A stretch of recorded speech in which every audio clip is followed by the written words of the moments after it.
Good evening everyone. मैं आप सबका वेलकम करता हूँ इस इंट्रोडक्टरी सेशन में which is titled as mastering LLM entrance examination. It is basically a strategic guide which will determine कि एलएलएम के एंट्रेंस को एस कैसे करना है। नाउ आज का सेशन थोड़ा अलग होने वाला है। It is not just a orientation session but it is a mindset shift session, क्योंकि सच ये है कि बहुत सारे लोग ग्रेजुएट्स एलएलएम एंट्रेंस के लिए प्रिपेयर करते हैं और जो उनकी मास वास्ट मेजोरिटी है वो उसमें फेल हो जाती है। रीजन बीइंग, क्या हार्डवर्क की कमी है? नहीं। क्या इंटेलिजेंस की कमी है? नहीं, बिल्कुल नहीं। बल्कि रीजन बीइंग कि उनके पास एक डेफिनेट एंड साउंड स्ट्रेटेजी नहीं है कि किसी भी एग्जाम को कैसे क्रैक करना है। और किसी स्ट्रेटेजी के ना होने पर दे डू रैंडम प्रिपरेशन। एक रैंडम बुक उठाई, रैंडम नोट्स बनाए एंड रैंडम प्रिपरेशन करके एग्जाम में बैठ गए। So this is not how we can crack any exam for that matter, let alone being LLM entrance exam. So before we begin, let me introduce myself. My name is Salim Ahmed. I am a research scholar from Jamia Millia Islamia. I have done my BLLB and LLM from Jamia itself. And मैंने अपने इतने experience में जो एक चीज़ observe की है वो ये है कि लॉ पढ़ना डिफिकल्ट नहीं है, बल्कि लॉ को रॉन्ग वे में या गलत तरीके से पढ़ना डिफिकल्ट है। बिकॉज लॉ सब पढ़ लेते हैं, डिफिकल्टी तभी आती है जब गलत तरीके से पढ़ा जाए, तब समझ भी नहीं आता है, कंसेप्ट क्लियर नहीं हो पाते। बिकॉज स्टूडेंट्स 10, 20, 50 बुक पढ़ लेते हैं, लेकिन जब एग्जाम में जाके बैठते हैं तो शायद वही एक पर्टिकुलर चीज मिस कर देते हैं जो कि उनको पता होनी चाहिए थी। So it's not just about reading lots of works but rather reading what's important. So now since you are watching this video, you all are keen to get into LLM. You want to prepare for LLM entrance examination. But now question is कि why do you want to prepare for LLM examination? LLM करना ही क्यों है? इसलिए कि degree के लिए, या time pass के लिए, या फिर बाकी फ्रेंड्स भी करना चाह रहे हैं तो अकेला ना फील हो, या फिर इसलिए कि जुडिशरी का एग्जाम देना है लेकिन इसी बीच में हमारे ईयर्स खराब ना हो तो उनको यूटिलाइज करने के लिए LLM भी कर लेते हैं और एग्जाम भी जुडिशरी का देते रहेंगे। Now all these reasons are very vague, और अगर क्लियर कट रीजन नहीं हो तो कोई भी exam, B it LLM B it judicial services, कोई भी एग्जाम क्लियर करना is a very tough task. So first of all आपके पास एक क्लियर एंड स्ट्रॉन्ग रीजन होना चाहिए कि LLM करना क्यों चाहते हैं। I list 4 of them for you. First is specialisation. Because आज के जमाने में जो जैक ऑफ ऑल ट्रेड्स वाले लॉयर्स थे उनका जमाना थोड़ा फेड होता नजर आ रहा है। आज के जमाने में स्पेशलाइजेशन की वैल्यू है। अगर आप क्रिमिनल लॉयर हैं तो you should be specialised in criminal matter. आप कॉर्पोरेट लॉयर हो तो आप कॉर्पोरेट में स्पेशलाइज्ड होने चाहिए। So jack of all trades वाला जमाना गया और अभी आपको स्पेशलाइजिंग की जरूरत है, और उसके लिए आपको LLM करना पड़ेगा। Because LLM will make you a specialist in a particular field, right? अगर आप कॉर्पोरेट लॉ में LLM करते हैं, आप कॉर्पोरेट लॉयर बन सकते हैं। आप क्रिमिनल लॉ में करते हैं, एक अच्छे क्रिमिनल लॉयर बन सकते हैं। Second reason is LLM sets a basic foundation for research. अगर आपको फर्दर रिसर्च में जाना है, आपको PhD करनी है, पोस्ट डॉक्टरेट करनी है, फिर any research whatsoever in legal field, then LLM is a gateway to that research field. आपके पास LLM होना एक मैंडेटरी पार्ट है अगर आपको रिसर्च में जाना है in legal field. So that is another reason. Thirdly, अगर आप एकेडमिक कैरियर बिल्ड करना चाहते हैं in legal field, now academy is a very lucrative and very respectable career, और आप एक एकेडमिक कैरियर आप बिल्ड करना चाहते हैं तो आपके लिए LLM is mandatory. Because LLM is का बेसिक स्टोन। अगर आप एकेडमिक्स में जाना चाहते हैं तो LLM is kind of mandatory, like you have to do NET exam also, but LLM is a basic step for your academic career. And last but not the least is कि LLM enhance your profile. अगर आप fellowships के लिए जाते हैं, किसी भी competition में जाते हैं, LLM enhance your profile. Even in many states, अगर आप जुडिशियल सर्विसेज का एग्जाम क्रैक करते हैं और अगर आप BLLB ना होकर BLLB के साथ में LLM भी है, तो इन सर्टेन स्टेट्स आपको फर्स्ट प्रमोशन आपके ज्वाइनिंग पर ही मिल जाता है, which is in itself an example of profile enhancement, right? So these are few reasons कि आपको एक proper गोल बनाकर LLM करना चाहिए कि मैं इसलिए LLM करना चाहता हूँ या चाहती हूँ, and not just any vague reason कि फाइन फ्रेंड्स कर रहे हैं तो हम भी करेंगे। Now let me tell you a very uncomfortable truth now. The trend is कि मैक्सिमम स्टूडेंट्स प्रिपरेशन कैसे करते हैं, वो किताबें उठाते हैं उनको रैंडमली पढ़ा और रैंडम वीडियोस देखी एंड कुछ उनको लगा कि हाँ हमने अच्छे से तैयारी कर ली। लेकिन जब एग्जाम हॉल में जाते हैं कॉन्फिडेंस जीरो होता है, स्ट्रेस पीक पे होता है और क्लैरिटी तो होती ही नहीं है। बिकॉज क्यों नहीं होती है ऐसा कुछ? क्योंकि उनके पास कम नहीं थी स्ट्रेटेजी की। उन्होंने उस एग्जाम के लिए स्ट्रेटेजिकली नहीं पढ़ा। उन्होंने बस रैंडम पढ़ाई की, कोई भी बुक मिली, एक गाइड उठा ली, गाइड से बस देखा, पढ़ लिया, that's it.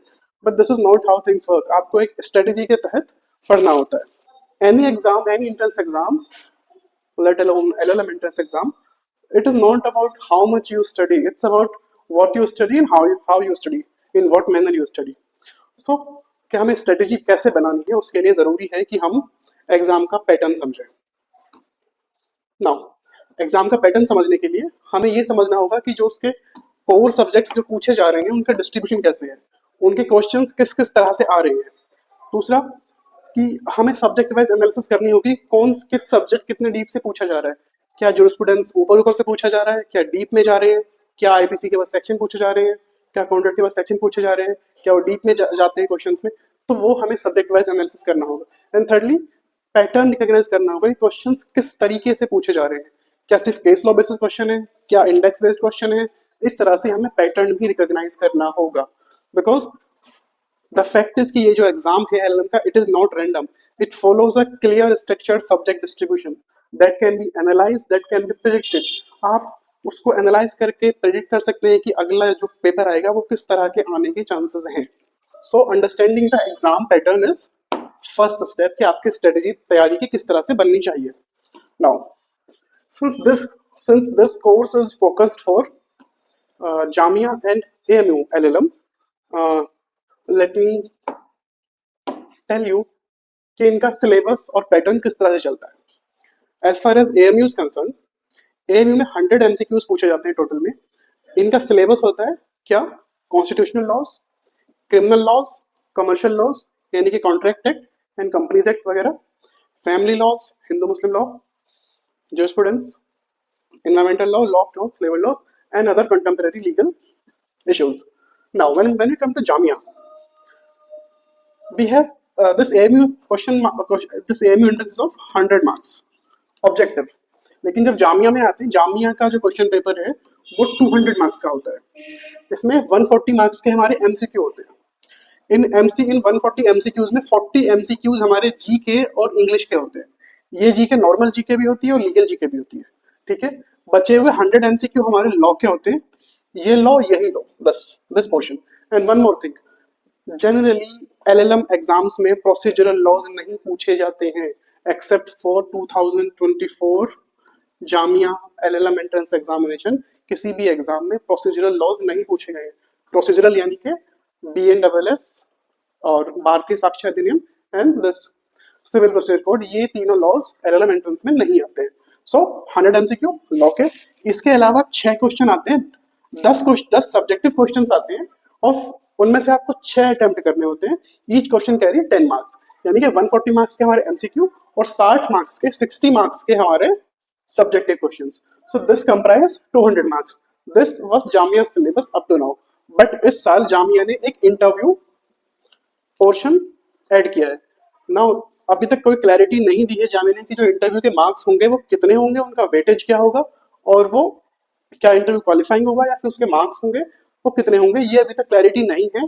But up till now Jamia का structure was this, plus interview जो कि इस साल से ऐड किया गया है। So this is the structure, जो पैटर्न है इन दोनों एग्जाम का, उस तरह से हमको करना है। Now now this is the pattern. इससे हमने एनालाइज भी कुछ किया है। एनालिसिस ये है कि पिछले 7 से 8 साल के एनालिसिस ये कहती है कि जामिया के एग्जाम्स में 15 to 18 क्वेश्चंस कॉन्स्टिट्यूशनल लॉ के हर साल आते हैं। Similarly 16 to 18 jurisprudence, criminal law के 15 to 20 रेंज करते हैं, सिविल एंड फैमिली लॉज के 10 to 12, एंड सिमिलरली जो इंग्लिश एंड लीगल जी के है ये तो 40 मार्क्स की हमारी आती ही है। एंड जो रेस्ट बचा हुआ है वो अदर लॉ, आईटी एक्ट हो गया, डीपीडीपी हो गया, now this motor vehicles act, competition act, वो सारे मिसलेनियस इसमें आ रहे हैं। सो इससे हमें ये रियलाइजेशन हो गया है कि जो हमें मेजर फोकस एरियाज क्या होंगे हमारे, हमें कॉन्स्टिट्यूशन अच्छे से करना होगा, जूरिस्प्रूडेंस अच्छे से करना होगा, क्रिमिनल लॉज अच्छे से करने होंगे, civil laws which is and family laws, contract and family laws basically वो अच्छे से करने होंगे, and English and legal GK. So इससे ये रियलाइज हुआ है कि हमें फोकस किस चीज पे करना है। We do not have to do random study कि बस जो मन में आया पढ़ लेना है, नहीं, बल्कि इतना फोकस, इस चीज को फोकस करके पढ़ना है। And more importantly one most important thing is कि जो जामिया का एंट्रेंस एग्जाम की डेट है that is 29th April, which is almost 1.5 month away, just 1 month or so. So इतने कम टाइम में we have to do very focused study and very to the point, जहाँ कि हमें पता हो कि क्या चीज़ हमें पढ़नी है जिससे कि हम इस एग्जाम को क्रैक कर दें। We cannot waste our time in reading random stuff कि फाइन उठा के हमने आईपीआर की पढ़ रहे हैं एक हफ्ते से कि भाई आईपीआर से आ सकते हैं, पहले ट्रेडमार्क एक्ट पढ़ लिया हमने 5 दिन। नो, हमें फिर फोकस उस चीज़ पे करना है जिस चीज़ का वेटेज ज़्यादा है, राइट। नाउ सो व्हाट, इससे एक बात ये समझ में आती है कि सर्टेन पिलर्स क्या होंगे हमारे। हम 3 पिलर्स पे काम करेंगे इस स्ट्रेटेजी में, हम 3 पिलर्स पे काम करेंगे। पहला होगा कि हम कंसेप्चुअल क्लैरिटी लेंगे। सिर्फ ऐसा नहीं है कि रट्टा मार के पढ़ना है, अगर रट्टा मार के पढ़ोगे मे बी एमसीक्यू में आप फिट कर दो, लेकिन जब 60 नंबर के आप सब्जेक्टिव करने बैठोगे तो उस टाइम पर आपको कंसेप्चुअल क्लैरिटी चाहिए होगी। यानी कि पहली जो स्टेप है हमारा, पहला पिलर जो है कि जिसके तहत हम पढ़ेंगे वो है कंसेप्चुअल क्लैरिटी लेना। उसके लिए क्या होगा, हमको समझना होगा लीगल प्रिंसिपल्स को, लीगल डॉक्ट्रिन्स को, और उनसे रिलेटेड जो लैंडमार्क जजमेंट्स हैं उनको, हम उनकी रीजनिंग को, तभी हम जो सब्जेक्टिव पोर्शन है उसको अच्छे से कवर कर पाएंगे। ऑब्जेक्टिव तो कवर हो ही जाएगा। सेकेंडली, सेकंड पिलर होगा हमारा पीवाईक्यू एनालिसिस। हमें प्रीवियस ईयर क्वेश्चंस की अच्छे से एनालिसिस करनी है, because they set a certain pattern. वो एक पैटर्न बताते हैं कि किस तरह के सवाल पूछे जा रहे हैं। लाइक क्या कॉन्ट्रैक्ट लॉ से सिर्फ इंडेक्स बेस्ड सवाल आ रहे हैं, क्या डिटेल में आ रहे हैं, क्या किस तरह से पूछे जा रहे हैं, कितना डीप किस सब्जेक्ट में जा रहा है examiner. Basically, PYQ analysis is like getting into the mind of the examiner. So PYQ analysis is our second step. Now, the third and most important step is जिसको लोग ज़्यादा मिस कर देते हैं, that is testing and analysis. हमको regular test देने हैं, mock test देने हैं, MCQs के भी देने हैं एंड सब्जेक्टिव के भी। इस कोर्स में हम सब्जेक्टिव का डेली टेस्ट बेसिकली रखने वाले हैं। नाउ टेस्ट देना इज वन थिंग, आप में से बहुत लोगों ने टेस्ट दिए होंगे, राइट, या बहुत लोग टेस्ट देते हैं, लेकिन आप बताइए कि कितने लोगों ने उस टेस्ट देने के बाद टेस्ट को एनालाइज किया है। नहीं, टेस्ट को एनालाइज करना is much important. So rule is कि पहले टेस्ट दो, फिर उसको एनालिसिस करके उसकी गलतियां लिखो, फिर उन गलतियों को इम्प्रूव करो। जब आप इस रूल को फॉलो करोगे तो कंटिन्यूअस एक इम्प्रूवमेंट देखने के लिए मिलेगी। सो टेस्ट देना is bravery, but test analyse करना is maturity. Now in the end मैं आपको कोई फॉल्स मोटिवेशन नहीं दूंगा, बिकॉज जो कंपटीशन है वो टफ है, सीट्स बहुत लिमिटेड हैं। लाइक जो जामिया की सीट्स है, rather in both the universities Jamia and AMU, seat 60 ही हैं। जामिया में 30 रेगुलर की हैं, 30 सेल्फ फाइनेंस की हैं, and out of those 30 10 criminal law, 10 corporate law, 10 family law, इस तरह से सीट्स का वेरिफिकेशन होता है। So it is like 60 seats in Jamia and 16 AMU. आप 120 सीट्स के लिए फाइट कर रहे हैं, thousands of law graduates rather. So competition तो टफ है और टाइम भी कम है। वी हैव ऑलमोस्ट, जामे के लिए तो 1 ही महीना बचा हुआ, तो एएमयू के लिए टाइम है हमारे पास, तो टाइम कम है, इसीलिए हमें इस कम टाइम में बहुत ज़्यादा फोकस्ड स्टडी करनी होगी, एक पैटर्न को फॉलो करके जो मेजर चीज़ें हैं उनको पहले कवर करना होगा, और एक साउंड स्ट्रेटेजी के तहत पढ़ना होगा, जिसमें हम डेली पढ़ेंगे, डेली टेस्ट देंगे, डेली उस टेस्ट को एनालाइज करेंगे।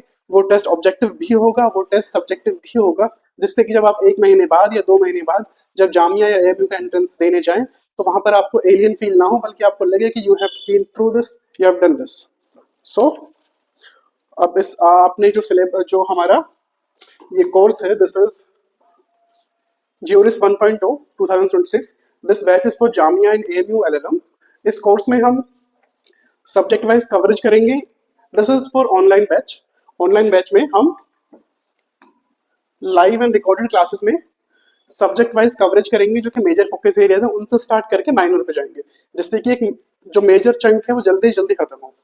दूसरा, हम for Jamia we will do 20+ mock test, and AMU के लिए सिंस हमारे पास टाइम ज्यादा है तो मॉक टेस्ट हमारे बढ़ जाएंगे विद टाइम।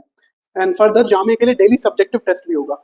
डेली आपको एक या दो क्वेश्चन सब्जेक्टिव टेस्ट के दिए जाएंगे जो कि आफ्टर क्लास आपको दिए जाएंगे, और आपको वहीं पर बैठकर वो लिखना होगा उसका आंसर, और उसको इंस्टेंट फीडबैक या फिर एनालिसिस दी जाएगी सामने से। एंड लास्टली वंस आपका रिटर्न क्लियर हो जाता है, फिर we'll focus on interview. Interview की तैयारी भी इस बैच में कराई जाएगी।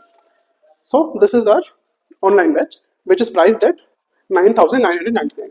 इसके अलावा ऑफलाइन बैच भी है, एंड सिंस एटलीस्ट जामे के लिए जो कि हमारे पास कम टाइम है, आई विल सजेस्ट कि आप ऑफलाइन बैच ज्वाइन कीजिए if you can, if you are living nearby, तो आप ऑफलाइन बैच ज्वाइन कीजिए, जिससे कि आप ज़्यादा अच्छे से सब्जेक्टिव जो पोर्शन है उसकी तैयारी कर पाएंगे। And 60 marks is a lot. अगर आप सब्जेक्टिव अच्छे से नेल कर देते हैं तो you are way above your competition.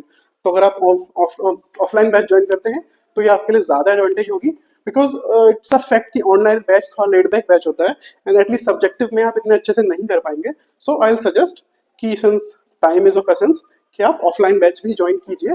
बाकी ऑनलाइन बैच में आपको लाइव प्लस रिकॉर्डेड क्लासेस मिलेंगी, मॉक टेस्ट मिलेंगे, डेली सब्जेक्टिव टेस्ट होंगे, and obviously after clearing the written exam you will be given guidance about how to prepare for interview and what to expect in interview.